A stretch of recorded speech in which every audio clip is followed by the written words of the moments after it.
ni Aitziber Duarte naiz, eta zeramikan aritzen naiz. Zeramikagilearen izena jartzen diot nire buruari.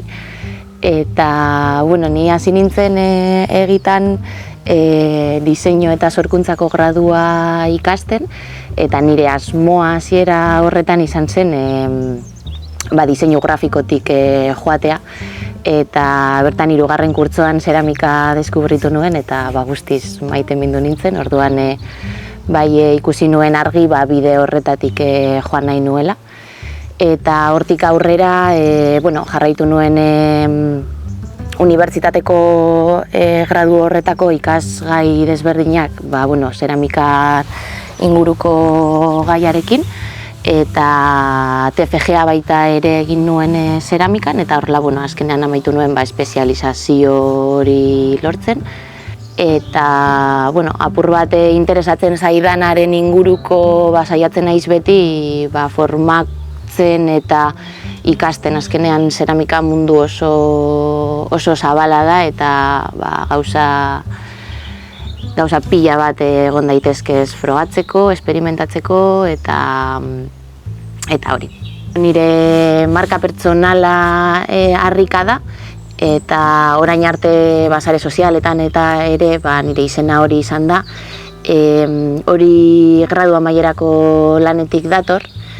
Izen hori jarri nion lan horri azkenean zegoelako inspiratuta gurasoen gure etxean, baserrian eta baserriko harrietan.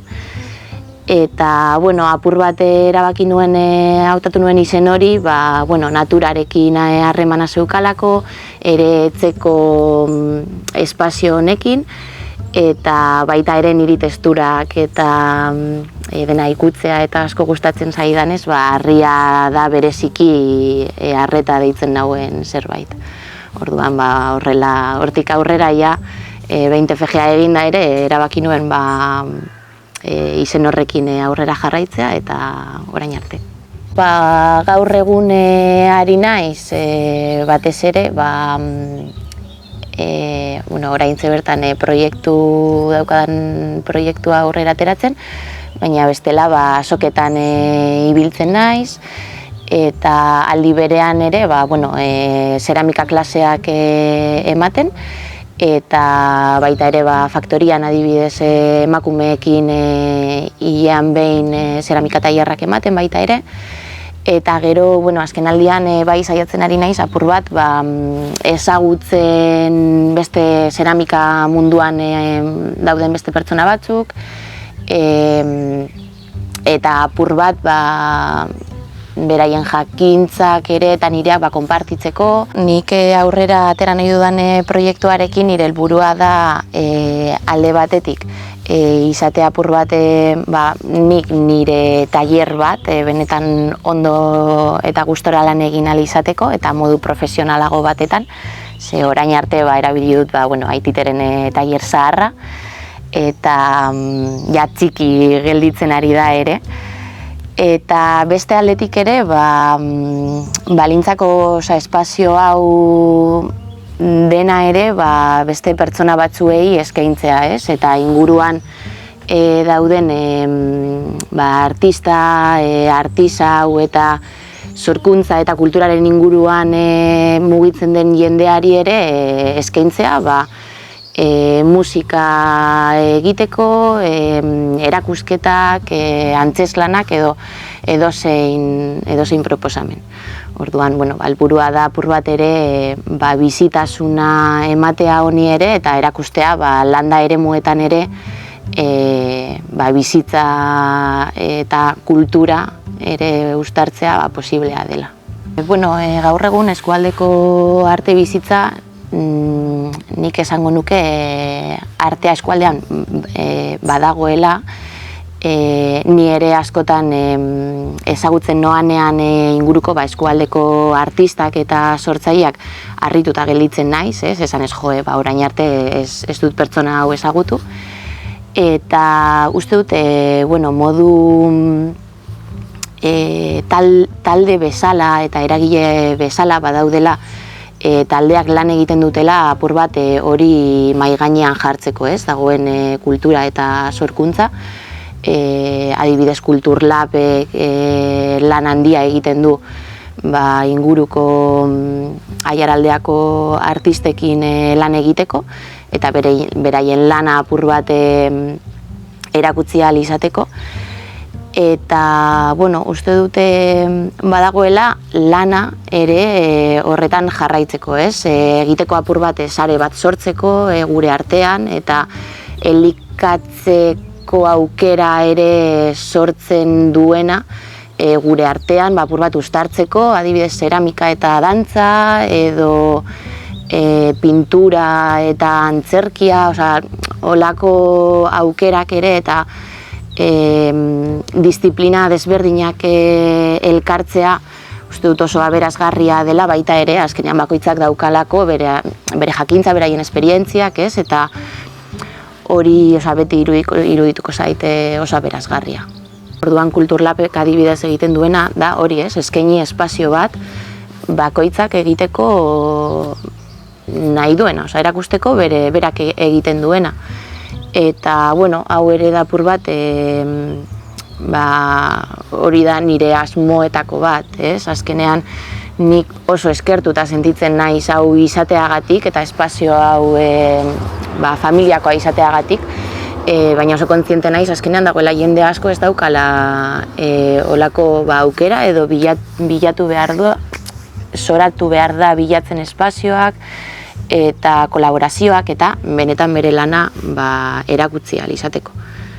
Eta, pena bat da, baina polita iruditzen zait ere olako proiektuak ateratzea benetan ikusteko eskualdean dagoen potentzial hori, ez? Eta artista guzti horiek.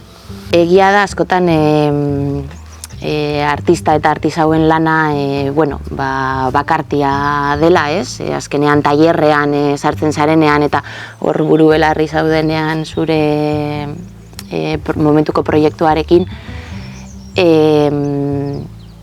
nahiko involukratuta zaudela zuk zure mobidan. Baina uste dute ere oso garrantzitsua dela hori izatea apur bat komentatzen genuen sare hori,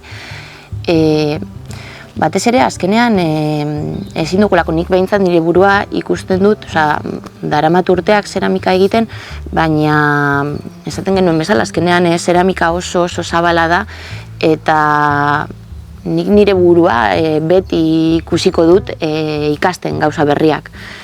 Eta zergaitik ez, edo zergaitik bakarrik ikasi zeramikaren inguruan, zergaitik ez lan egin beste arte disiplina batzuetan lan egiten duen jende horrekin eta ikasi pinturaren inguruan, musika, dantzaren inguruan eta gero horrek ere uste dute